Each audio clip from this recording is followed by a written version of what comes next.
your guidelines say that biological men can go in and use the women's locker rooms if they want to. What the women want has nothing to do with it. They're not mentioned in here at all, correct?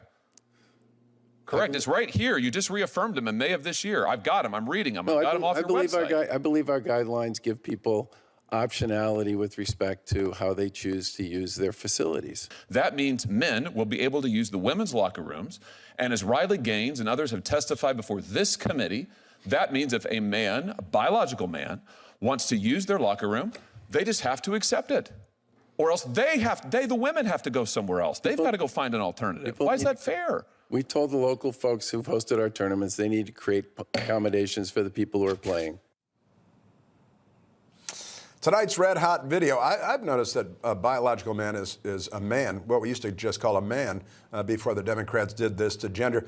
But that's our red hot video. That Missouri senator you may have seen there, Josh Hawley, ripping into the NCAA president, Charlie Baker, for failing to take responsibility and of course, why would he? And not protecting women in college athletics from having to be exposed, and that's the right word, exposed to men in their locker rooms and in their faces. And this is the NCAA's position. And it was almost ridiculous, Tiana, that they said that women in college sports could go find another locker room. Now, if I'm not mistaken, the other locker room is the men's locker room. Yeah, and so the reason why we should care about this as taxpayers is because the NCAA is a state-sanctioned cartel, and it's only because of the Supreme Court that finally athletes can receive some level of compensation for all the free advertising, revenue-raising they do for these universities that are also being funded by us, the taxpayers, through unfettered student loans.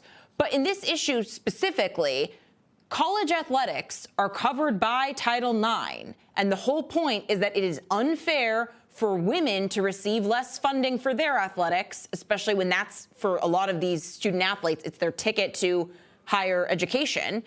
Women can't get less money than men, and they can't have suboptimal or, separate but unequal quarters.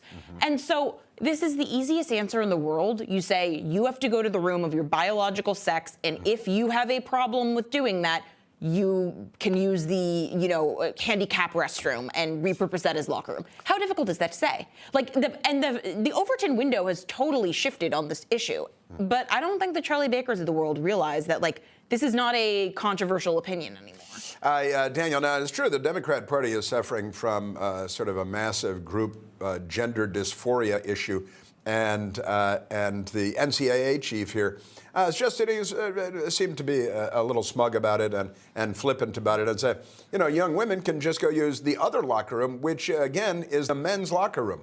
Well, I'm sure he's making a multi-million-dollar salary after being governor of Massachusetts. He's a Republican, so right. He didn't have a lot of, I don't think he was on Trump's top list for any cabinet appointments. But what I think is striking is how there are some Democrats who are brand name Democrats, like Seth Moulton, congressman from Massachusetts, who has tried to kind of weave a different frame about how the party talks about transgender issues, where you want to be inclusive, but you don't want to have this be a issue that people and swing voters associate with the party, because most people just want to have their kids do well at soccer and not have to think about these issues and take care of transgender people in a way that's fair and doesn't make anyone feel uncomfortable. Yeah, well, and of course, Seth Moulton, he got lots of criticism from his fellow Democrats. From the groups.